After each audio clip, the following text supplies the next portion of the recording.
Coming up next on the Witness the World podcast. Trust your gut. Doctors are less likely to prescribe antibiotics now. They're realizing the challenges with it. But that is like an atomic bomb to your gut. And there has plenty of research out there that shows that when you take an antibiotic for one course, it could take anywhere up to 2 years for your gut to recover from that issue. The content here is for informational and entertainment purposes only. Any content here should not be construed as financial, medical, or any other type of professional advice.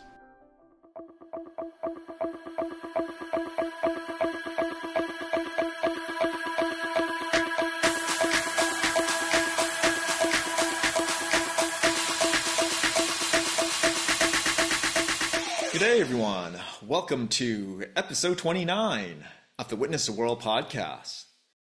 My name is Ben Choi, and today we'll be heading to the United States to continue on with our personal growth journey. On today's podcast, we'll be chatting with a pharmacist who shifted her career to holistic health. She's now on a mission to help guide us on a path to better health by focusing on nutrition and listening to our gut. We're pleased to have with us Dr. Loredana Shapson. Thanks for joining us today. Hey, thanks for having me here. I'm a big gut health nerd, and I'm really excited to share all this information with everybody. That's awesome to hear.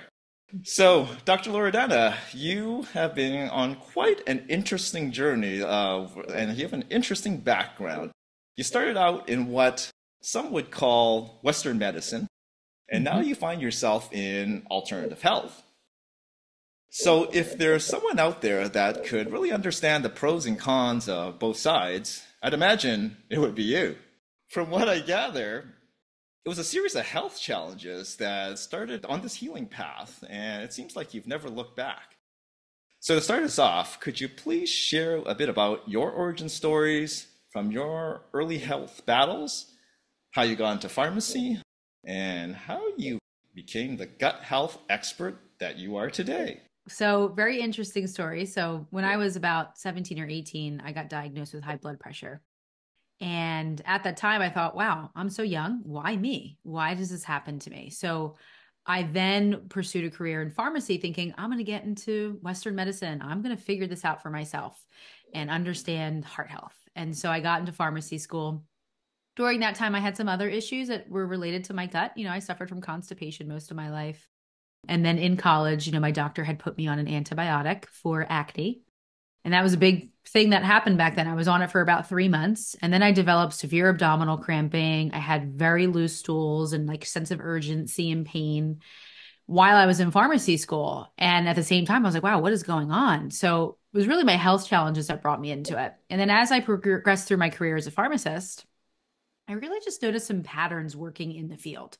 I worked in a retail setting and I would see patients all the time. I mean, they became like your family and friends. And what I noticed is once they started on one medicine, then all of a sudden they got on another. And then there was a side effect and they got on another medicine. And it was just this really unhealthy pattern of just more and more medication. But then patients would come back and say, well, doctor doesn't know what's going on. So now we're trying this. Now we're trying that. And then I also started to notice a pattern where I saw children were younger and younger and younger and starting on different medications, like 20-year-olds on insulin and starting on blood pressure medicine, lots of children on a lot of like emotional, mental health medications, ADHD stuff, just really getting to be a lot. So I started to really question, like, wait a minute, since pharmacy school and then seeing the patterns in the field, like we're not really addressing the root cause of what's going on. All these medications are really doing are masking the problem. They have a place, don't get me wrong. There's definitely life-saving stuff that's necessary. But when it comes to these chronic conditions, let's give you something like a medication now to help you manage it maybe right now. But eventually the goal should be to figure out why this is happening to you and get you off of the medicine. But medicine's not really practicing that way. They're just really reactive.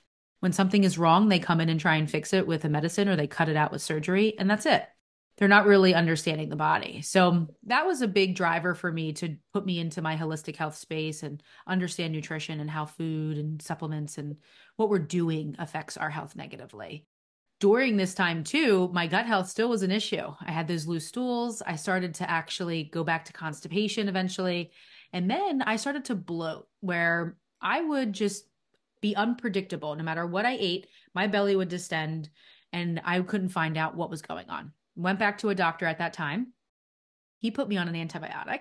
And I also was doing my own research and put myself on a bunch of herbals and things like that. I didn't know what I was doing back then. And after I did the antibiotic and the round of herbals, my gut health got so much worse. I mean, I would wake up in the morning and I would take a sip of water and my belly would bloat till I looked like I was pregnant. It was really drastic. And then accompanied with that, I'd have like irritability and mood issues, and I'd be upset and I couldn't focus and brain fog. And it was just paired, this whole gut brain connection started to become really prevalent for me. So I never went back to that doctor, clearly. And so then with my research as a pharmacist and my background, I started reading clinical papers. I started reading all the research. I started studying and I started to understand gut health, and I fixed myself. And then I eventually got the courage to open up my own practice. And now I'm practicing in Pennsylvania. And I help people get off of medicine now. And I help people with bloating, IBS, constipation, diarrhea, all the gut health stuff that you can think of now. So helping them find their answers too. Wow, what a background story there, Loredana. It sounds like you experienced anything and everything to do with gut health there. Oh. Yeah. It's interesting you're talking about root cause, so I guess that's kind of where we're going to go with first. There's a popular saying, like, we are what we eat. And I think this holds true for a lot of things here for the topic today. So, if we tend to eat, really poorly, and over time we keep doing this and ignore, the warning signs, odds are we will develop, poor health outcomes. That can, lead to all sorts of things. And, the warning signs, I've noticed, like, people having, stomach pains, nausea, vomiting. You mentioned a lot of different things there. Some people, fluff it off and don't worry about it. They don't change their eating patterns and they don't dig into it, which is, troublesome. And on the flip side, other people would just go to their pharmacist. And, you probably have seen these people that take the over-the-counter medication, take it and mask the symptoms, but don't get to the root of it. And when I take a deeper dive into this, I think maybe part of the root issue is that our healthcare system, we have our doctors, this is no fault on them, but they're not trained on nutrition, and they're focused, on around here, Western medicine. And if they were, or if there was some kind of supplemental nutritionist kind of person that you would see over our course of our lifetime, we'd probably, save a lot of money, on different things on our healthcare, and our healthcare system, we would save a lot of money, make it more efficient. I guess from your vantage point, I'm just curious, how do you see this? Like, we, spent the time, a little bit of money, then just focus on the nutrition side of things. That would have probably a lot of positive outcomes, would you think? Oh, 100%. I mean, go back to the doctors, it's not their fault that they don't have the right information on nutrition. They clearly weren't trained on it. When you go see a doctor, you have to expect two things. You're either going to get a medication or you're going to get surgery. That's all they're trained on. They're not trained to think outside the box and really help you find the root cause. Now, what I do in my practice is I've actually successfully gotten people off of their medication just by using food. I just had a patient come in today and tell me she was having a really unique bladder issue where she would have bladder spasms that cause a lot of pain, a lot of discomfort. She had to go to the bathroom like every 1 or 2 hours because she couldn't hold enough in her bladder. It's just so uncomfortable for her. And once I started caring for her and we changed her diet, we gave her some supplements, and we really found out that her gut health was the issue because she had an overgrowth of yeast and candida. And once we started handling that, her pain went away. She fired her doctor today because we got to the root problem. And the most interesting thing about this is the doctor, when she told the doctor what she was doing, that she changed her diet and that she was using supplements and that she was feeling better and she no longer needed her pain stimulator, the doctor said, this must be all in your head. This is a placebo effect. It was really surprising how the doctor wasn't open to saying, wow, what are you doing? You used to come in here every week and now you don't need me at all for a whole year. It's just interesting. So there's a couple things there. They're trained in specific things. There's some kind of, I don't want to say arrogance, but just, hey, you don't know what you're talking about situation is how these doctors sometimes make these patients feel. Patients feel unheard. And if we could just practice the way that I'm practicing, I have gotten people off of medication. Food is medicine. I mean, Hippocrates has always said that. I read this statement once that if you fuel yourself with artificial things, I mean, you're going to need artificial things to keep you alive. And that makes so much sense. Like if you just eat whole foods, you're going to be eating living things. When you bite into an apple, the juice that comes out of it, when you smell your food and there's an odor to it, where you get these dry packaged foods with a lot of chemicals and they're franken foods, that's not what your body's meant to sustain on. That's not how nature intended it. Food's supposed to be good for a couple weeks and then it's supposed to go bad. If it lasts for more than a couple weeks, you probably shouldn't be eating it. There's definitely something wrong, going on there that's not as healthy for you. That's a kind of a good rule of thumb. If something lasts that long, it's well, it's going to create lasting effects in you, perhaps. So, Yeah. getting into food a little bit, another general rule is like anything packaged, processed, that's probably bad news more often than not. And like, yeah, processed meat, refined sugars, like I'm thinking those are at the top of the list. I'm just wondering, do you have like a top three list of, things just to stay away from that are going to cause all sorts of issues for your gut and your overall health? Yeah, I mean, I would take a look at your if you're going to eat anything out of packages, which I understand this is convenience is of a concern, and it's going to happen. We're not all perfect. Look at your package, look at the ingredients, and if it has more than 5 or 6 things in there, that's where you need to start questioning what is going on with this product. Anything more than 5 or 6, I would avoid. And if it's stuff that when you read the ingredient labels, you don't know what it says or you don't know what those things are, you probably should put it down. So that's a good rule of thumb. Refined sugar is also a big problem, causes a lot of inflammation. We have a lot of obesity and weight issues. It can cause a lot of brain fog. And to connect this with gut health, sugar will feed the wrong types of microbes in our GI tract. The more that you eat sugar or things that turn into sugar very quickly, which that would be things made from flour. So whether it's wheat or oats or rice flour, corn flour, even cassava flour, like those things turn into sugar very quickly in the blood, and it's going to feed the wrong microbes, particularly bacteria. And you're also going to have an issue with candida and yeast. And so the more of that you eat, the more you're going to grow those guys. So refined sugar, of course, is a big issue. And then I would say that the next group of food ingredients that we need to avoid are industrial refined seed oils. And these are things like your canola oil, your soybean, your grapeseed, your sunflower, vegetable oil, corn oil. These, if it wasn't for modern machinery or chemicals, we would never get oils out of these food products. And it's interesting because when they process these oils, they have to process it through chemicals. One of them is hexane. That's actually a chemical that's used in the petroleum gasoline industry. Once the oil comes out, the oil's gray in color and it has an odor. So now they have to put a deodorizer through it. And then they put coloring in there to make it look like an oil. And so there's a lot of heavy processing and chemical use in order to get these oils that by the time it gets to the end user, it is completely damaged, heated, and covered in chemicals that our body was never designed to consume. So this is a big, big, big culprit for inflammation in the body is these industrial seed oils. So those would be my three processed foods because of the chemicals and the additives and the colorings, and then we have refined sugar and the industrial seed oils.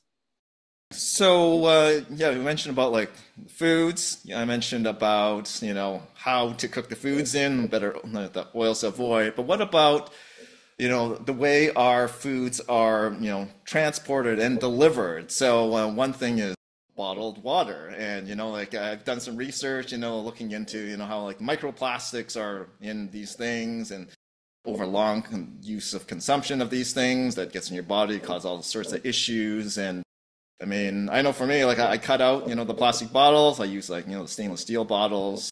But then also like plastic containers, like for salads. I haven't cut that off completely. It's just I'm a creature of convenience. I know a lot of people are. What's your sense of like, yeah, the whole plastic thing, microplastics? I wonder what have you seen in your research? Yeah, plastics is a huge problem in the industry, especially with health, because plastics act like hormones in our body. They're called xenoestrogens and things like that. So they behave like hormones, but they don't actually activate our body in the same way that our natural hormones do. So it causes communication issues. And we have a huge hormone problem in the United States between thyroid disease and different adrenal disorders. And I mean, everything that has to do with appetite that could all be affected by these plastics. And so it is true that plastics are a problem. I don't think there's any way for us to get away from it at this point. It's just a part of life. But like you said, you're taking measures to reduce your exposure. So things that you could do to help yourself would be to not heat the plastic at all. And also don't expose it to any acidic things, which would be tomato juice, lemon juice, any vinegars and that sort, because that'll start to break down the plastics as well. So generally speaking, if you can try to avoid some of the heat issues and the acidity issues, you hopefully can reduce some exposure to the plastic. And then making better decisions like not using plastic containers at home and microwaving them. If your package is coming in a microwavable dish, take it out, or a microwavable bag. Take it out of that product and put it into a glass dish. But yes, it is a huge, huge concern, but I just don't think there's any way to truly avoid it at this point in time. Do your best with what's in your control, and then hopefully you can amplify your own internal detoxification processes to eliminate those toxins yourself.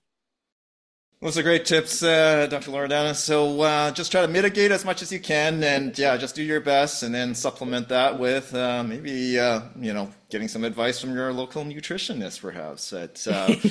We'll get into some more of those tips later. So I wanted to kind of touch on, some of the most common, gut health issues. Now we covered the food issues, the intake, kind of high level, how to kind of, which foods to avoid. And, some of the conditions, I've learned about, for gut health, like IBS or irritable bowel syndrome. This is like a really common one from what I understand. It's not just triggered by food, but also like stress too. So there's like an interconnectivity between, like our different body functions with food, and this is kind of one of them. So I just wondered, yeah, on a high level, like you can just tell us a little bit about this, and if we just mitigate those two, eat better, reduce stress, would we be less prone to have IBS, or is there more than meets the eye to IBS? Yeah, it's a great question. So I think there's a little bit more that meets the eye. Stress is a huge factor, and we'll start there, and then I'll talk about maybe some other things that contribute to IBS. So when it comes to stress, and I tell this to all my patients, when your stress is on, your digestive system is turned off. We have two different nervous systems. One is the sympathetic. That's your fight or flight. That's what's activated when you're stressed out.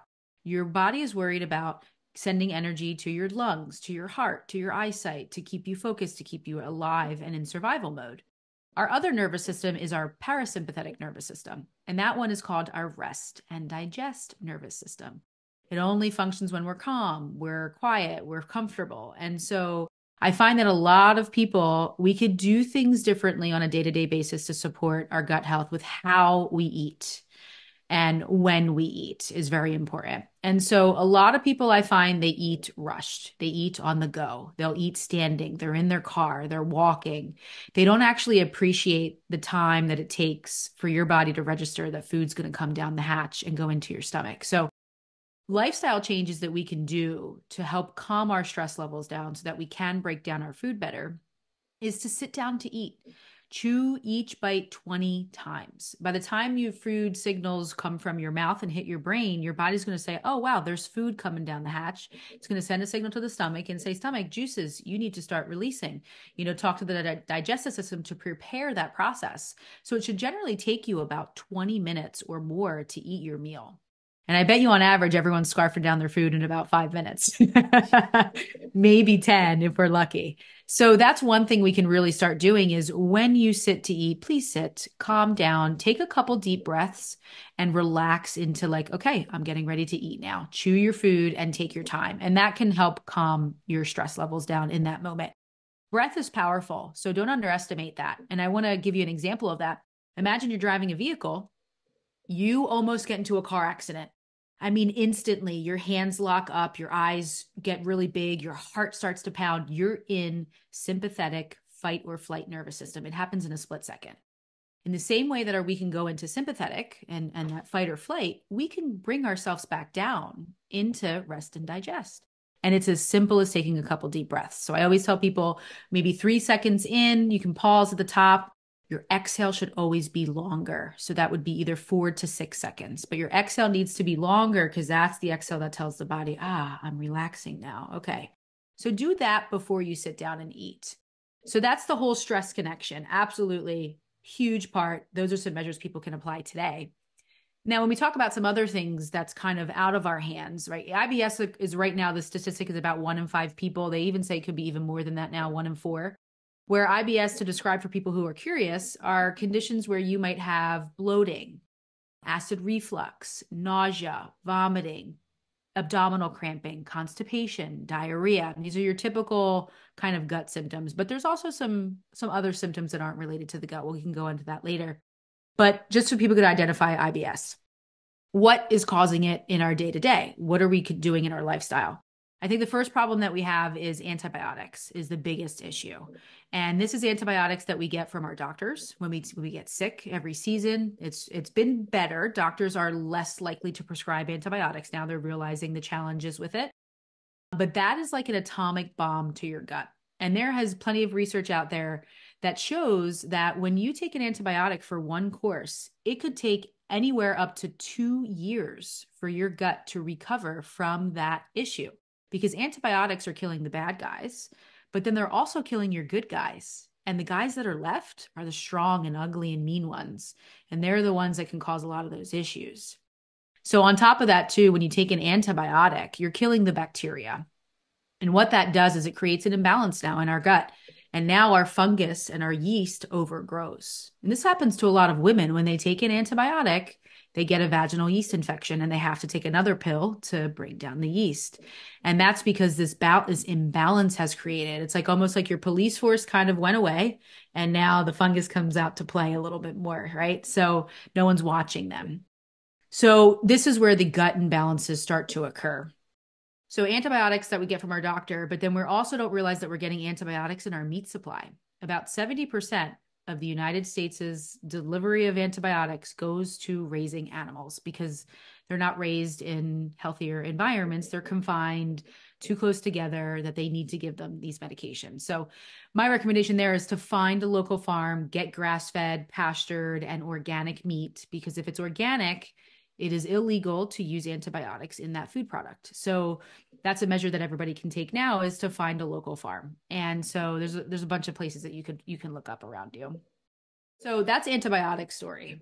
So it sounds like you take one course of antibiotics, maybe you have to do a second one, then your gut is on major catch-up mode to get back to that equilibrium state, which it may never happen if you're constantly taking all sorts of drugs. And I guess that kind of leads into my next item here. Is, so as we get kind of older in life, a lot of people that I'm sure you've seen, they take pain medications, all sorts of things as you get older. They got different conditions, and just can only imagine, in your 60s, 70s, 80s, if you taking a lot of drugs, what your gut system might be like at that point. Conditions like, there's this one I've been looking at, diverticulitis, and this one, apparently 2/3 of the population over 80. I did some reading on this, like on some, medical, websites from the government, it kind of listed that it's such a huge percentage and gets worse over time, but maybe all that stuff happening in your gut, it makes it really bad down there. That's why it gets worse over time.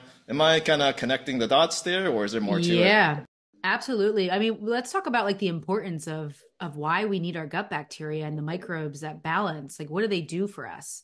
And so we have to understand that the gut bacteria that live there, they do a few things. One is digest our food. So they actually release enzymes that maybe sometimes we can't. And so they're helping us break down our food. They make vitamins and minerals for us. They've actually been shown to make the same chemicals that we use in our brain. So serotonin's our happy hormone. That's predominantly made in the GI tract, about 95% of it. And so they also secrete different things like antibiotics, or what may appear to be like antibiotics. So the bacteria that we have in our gut actually help us maintain healthy balance so the bad guys don't overgrow.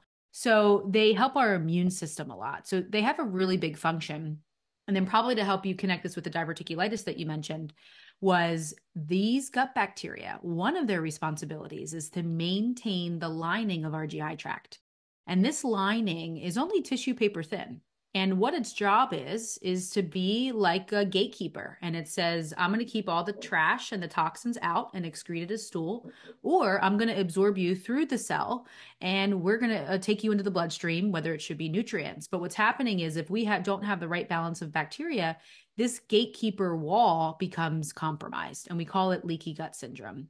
And so now they have this issue where the lining of the gut is starting to deteriorate. It's becoming inflamed. This mucus layer is starting to wear away. And that mucus layer is what keeps stool away from the membrane. But now, once this layer deteriorates, now the stool's touching the membrane and it becomes very irritated and inflamed. And this is kind of where the diverticulitis story comes in, because diverticulitis is where you have inflammation in your GI tract, but it also creates these different pockets. And what ends up happening is your body's trying to catch things and things get stuck in the pockets. And that's what ends up causing like bleeding and inflammation. And so this is where the gut bacteria come into play, because we need these guys to maintain the lining of our gut, the strength, its integrity, and really reduce that leaky gut syndrome. And so when we provide ourselves with the right foods that feed the right bacteria, we take probiotic from supplements and we get probiotics from our foods, we can start to bring in these good guys into our day-to-day life, and they'll start to repair what's going wrong. Well, that's a good kind of summary there, Loredana. So, kind of leads me to the next question I wanted to ask you about, like probiotics. Like they are kind of like, would you say maybe like the auxiliary infantry for the soldiers in our gut there? They kind of help support the gut, and I'm just kind of wondering like what types of probiotics are good. I mean, I take one, like daily, but is it good that I take one that says, oh, it's 30 billion active cells? And like, is that a Mhm. good amount, or are there better types? I'm wondering, yeah, if you can just give us kind of like an overview on probiotics, what are good and how often should be taking them? Yeah, great question. So probiotics, we'll talk about supplements first, because you can also get probiotics from foods. So we could funnel our probiotics into three families. That's just the best way to do it. And so the ones that you brought up that are 30 billion, these are the most common ones that you'll find at your regular pharmacies and stores. But if you flip over to the side of that bottle and you look at the ingredients label, there's going to be maybe two or three different species listed, and they're called lactobacillus and bifidobacterium. These are the guys that are the most sensitive to antibiotics. So these are very important to take. If you are on an antibiotic, please go to the store and take these. So this is the most commonly studied one and the one that we lose first. And so when you're picking a product in the store shelves, you want to pick one that has a lot of variety. The more, the better. So the more strains that are listed. So on average, you'll find anywhere from 8 to 14 maybe in the product. And those would be the ones that I would go for. If you're picking up a product and there's only one or two, I would get more bang for your buck and put it back and go for the ones that have more. Now, when it comes to dosing, you brought up the 30 billion. So great question. There are a wide range of doses that are available on your store shelves, ranging from 10 billion all the way up to 100 billion. And the reason why they do that is because they match what's studied in clinical research. They're trying to pair what's happening in the clinical world. And so when we look at different conditions that probiotics can help, we're finding that the average dose that's needed is about 25 billion. In my practice, I use about 50 because the people that I'm working with, I want to kind of boost things up a little bit quicker. But I find that when you go higher than 50 billion, they end up having negative reactions. They don't feel well. Maybe it's like flu-like symptoms. And it's not a bad thing. It's just that it's too much too quickly and there's too much trash being released all at once. And that's why you end up feeling unwell. So if that happens to you when you take a probiotic, don't shy away from it and stop taking it. What that means is you need a lower dose. So you can either find a pill that has a lower dose in it, or what you could do is take it maybe every other day or every 3 days and just slowly drop it in and let your gut adjust over time. And then week to week, you start increasing how much you're taking. But at most, you would just take this once a day. And so you could take it with or without food. So that's the first family of probiotics that you could certainly take. The other group of probiotics that you could take is called spore-based probiotics. These are harder to find in your store shelves and your pharmacy. And generally, you have to go through a medical practitioner or holistic health practitioner in order to get access to something like this. But these are probably the biggest missing piece. And the interesting about spore probiotics is that if we just spent more time outside playing in the dirt, we would get exposed to those types of microbes. But we're so indoors now in our modern convenient life. We hardly get outside and we're not playing in the dirt. We're not gardening anymore. We don't grow our own food. And so we're just not being exposed to nature as much. But this family of probiotics doesn't need to be as high of a dose. These are going to be certainly smaller. And there's only going to be a couple strains, maybe up to 5 that you may see in a particular product. And that dose, based on clinical research, on average is about 2 to 4 billion a day. And you would just take it once a day. So it's not like rocket science. Pick a probiotic, take it once, and you're good. And then the final one I'll just mention briefly is called Saccharomyces boulardii. That's actually a probiotic yeast. That one you can find also in your regular store, in your pharmacies and things like that.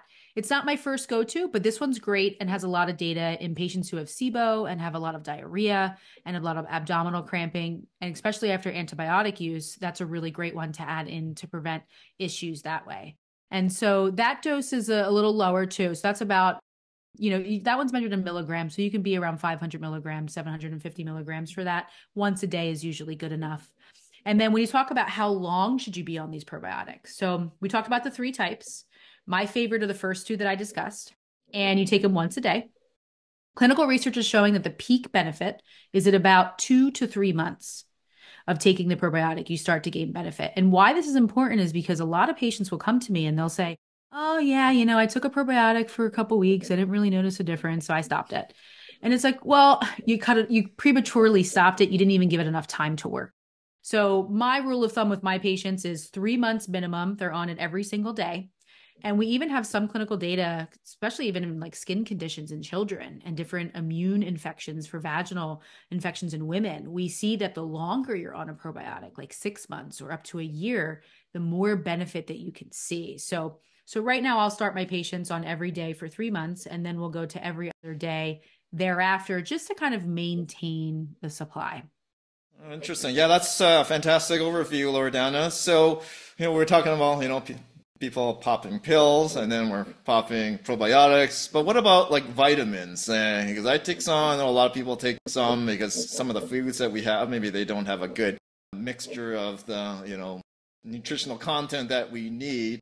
Is there any kind of like negative side of vitamins that we should be aware of, or generally most of them are pretty good? Maybe certain brands are better than others. Like, how does that all mix into our gut health? And it's just a big mix of stuff down there, and I wonder if it helps or hinders our gut health.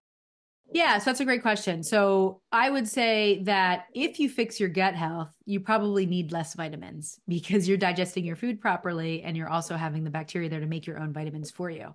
But when it comes to taking vitamins over the counter, there are some concerns. First is the quality. So you have to make sure that what you're taking is actually in the bottle. There's a lot of fraud that's happening in the supplement industry with quality. So you have to make sure that they're third party tested, and there's some certifications on there that say that they're making sure that what's in the product is actually in there. The next is that sometimes these products, because of the quality is lower, you're going to get things like soybean oil, you're going to get gluten, you're going to get dairy, you're going to get things and chemicals in there that you probably don't want to be consuming. So that would be the next thing. It's something to look at. And then my next also concern with some supplements is the gummies. Okay, so the gummies tend to have some sugar in them. They're made with some different starches. And so you have to worry about sugar as well. And food coloring as well comes into play there. So there's more chemicals there. So that's one thing that I want everyone to be aware of. And then I would say the other issue is that, a lot of these vitamins are created in a lab. For example, vitamin C is made up of ascorbic acid. That is what the FDA labels as vitamin C vitamin. But when you find vitamin C in nature, there's actually 13 different versions of vitamin C, but they're only picking out one version and putting it in your product. And when you think about it, that's not how nature intended us to use that vitamin. It wants all 13 of them. It's there in nature for a reason. And so we need to understand that laboratory created vitamins like that can sometimes be more difficult to digest, and they may not be used properly in the body. So I prefer to use vitamins that are made from whole foods. And this is foods that are dehydrated and put into powder form and then put into your pill, because now you're getting it the way that nature intended it. So as a solution to the vitamin C issue that I just brought up, there is a product called camu powder. It is probably the best source of, it's a berry that they dehydrate down. They take the water out, and it's a whole food version of vitamin C, and it's the best source available. So that would be where I would get my vitamin C instead. Finding finding whole food sources is the best way to get your vitamins. Got it. Yeah, those good tips, Loredana. I think there's a few things in my cupboard I'm going to have to more closely inspect in the vitamin C category now. So, Yeah. yeah, no, that's good.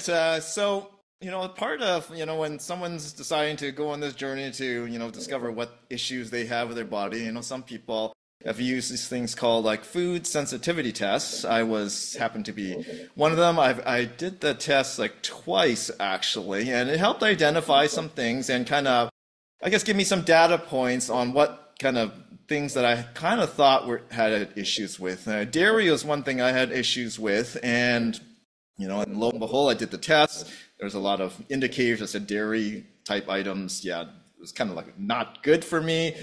And Hmm. then, from there, I went and did an elimination diet. And then, I found that, oh, okay, well, it's actually, improving here. Because, yeah, having gas issues, uncomfortable for most people, but also equally uncomfortable for the people around you when that Yeah, happens. So, absolutely. so yeah, I mean, what's your sense of like food sensitivity tests? Are they good, or should we start with a food diary first and then do the elimination diet? Well, where do you land on that? Yeah, that's a great question. I mean, I like the food diary first. I mean, you can pretty much intuitively tell when foods are bothering you. That's the most cost-effective option. I generally don't order food sensitivity tests in my office because when I first start patients out with me, we pretty much do an elimination diet when we first start working together. It's not super a lot of stuff, but there's a couple things we remove, which are the most common issues, common foods that cause the most common issues, like gluten and dairy and soy and corn and some other grains. And then you have the artificial sweeteners and all that stuff. But what I have found in my work is when people have food issues, this actually needs to connect back to your gut health because once I fix the gut health, the food issues start to go away. So people who say they can't even touch eggplant or they can't eat eggs or they can't have dairy, now all of a sudden when we fix their gut, they're able to open up their food diversity and eat a lot more foods. And that makes a lot of sense. If your digestive system is compromised, you're not breaking down your food products, your foods into more digestible forms. And so it's getting absorbed in bigger chunks or not well broken down, and that causes irritation to the immune system.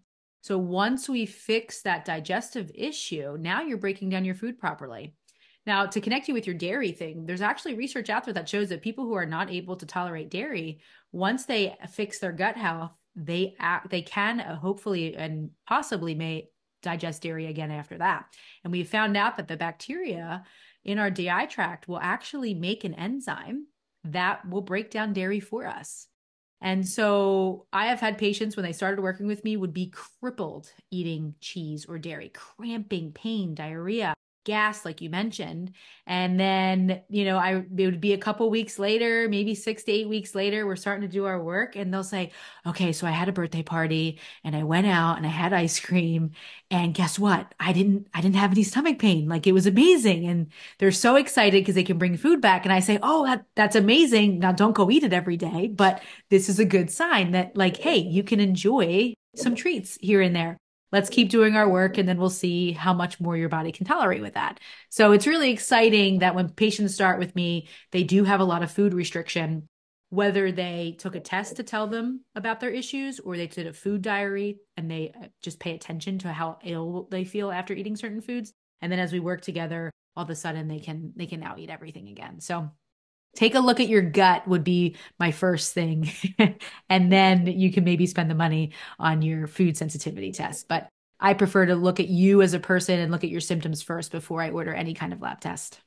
Yeah, thanks for that, Loredana. So it's good that there is hope out there that we can maybe, yeah. So for dairy, sufferers, I mean, there maybe is a way back, and maybe we can have a little bit more if we patch ourselves up first. And so, yeah, no, that's really great to hear.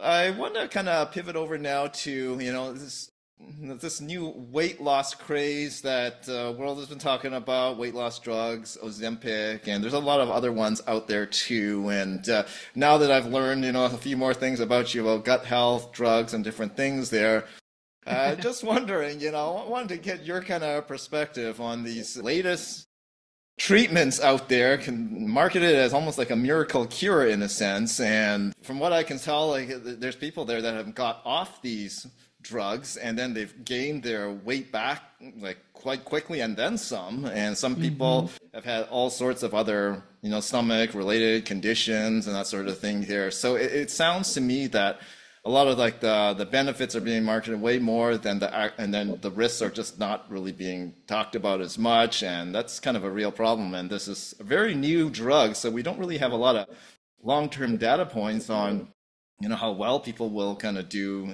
over time. So I guess from your perspective, is this type of drug worth the risk?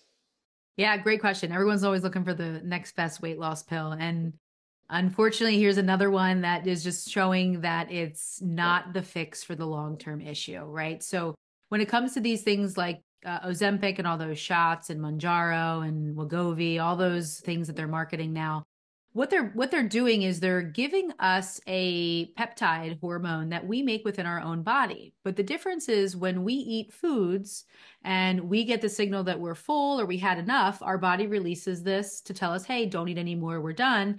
And then that hormone disappears. It's a very wave-like thing all throughout the day, in and out, up and down. When you take these injections, what it's doing now is keeping it at a high sustained level all throughout the day. And so people end up not being hungry. Or what I'm hearing more is people are nauseous and they just physically can't eat. So what ends up happening is this tends to be more of a starvation type of approach where you're not eating as much. You physically can't eat because you don't feel well, and your body's not getting those cues. It's just constantly saying it's not hungry. So it's not a healthy way to lose weight because it's not training you as a person about how to eat properly to lose weight. You're not learning anything from the experience. Another negative thing that we're seeing is it can cause pancreatitis, which is an inflammation of your pancreas. The pancreas sits on the left side of your body below your rib cage. So if anyone has any pain there, if they're using this, please be, concerned about that and go see your doctor. But that is because of the way that it's interrupting with the communication of the hormone because you're giving it outside the body. And then another thing we're seeing too is patients, because their bodies are sugar burners. People who are overweight, there's two different types of metabolism: a sugar burning metabolism and a fat burning metabolism. When you are obese and overweight, you tend to be more of a sugar burner. It means you need to fuel yourself every 2 to 3 hours with outside food because your body doesn't know how to look within in order to make its own energy.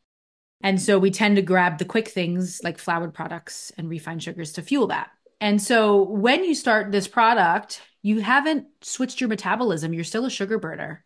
And so what your body does to make up for that sugar loss and like not having enough fuel is it starts to go after your protein in order to make up for that loss. And so people start to lose protein and muscular mass. I mean, you can join any Facebook group about these Wegovy groups, but you'll see people's faces will start to droop because they just lose their muscles. So if you're on this product, definitely need to weight lift, which you need to stimulate that muscle growth. And you have to eat protein at every single meal at a minimum of about 30 grams of protein per meal, which if you look at the size of the palm of your hand, you want it to be as big as your palm and as thick as your palm. And that will get you to your 30 grams. And that needs to happen at every single meal. And this so you can protect your muscle mass. And the exercise thing, everybody who's overweight should, that's kind of what everybody should be doing anyway. So hopefully you can implement that into your life to protect your muscle mass. So do I think these medicines are worth it? No, because I think that the effects that people are suffering from are not good. It's not teaching them anything. Once they stop it, they haven't changed their eating patterns. They didn't know what they were supposed to eat to lose weight. So they go back to what they were doing previously and they gain the weight back and then some, like you mentioned. So it's not really teaching the person anything. It's just a little Band-Aid fix.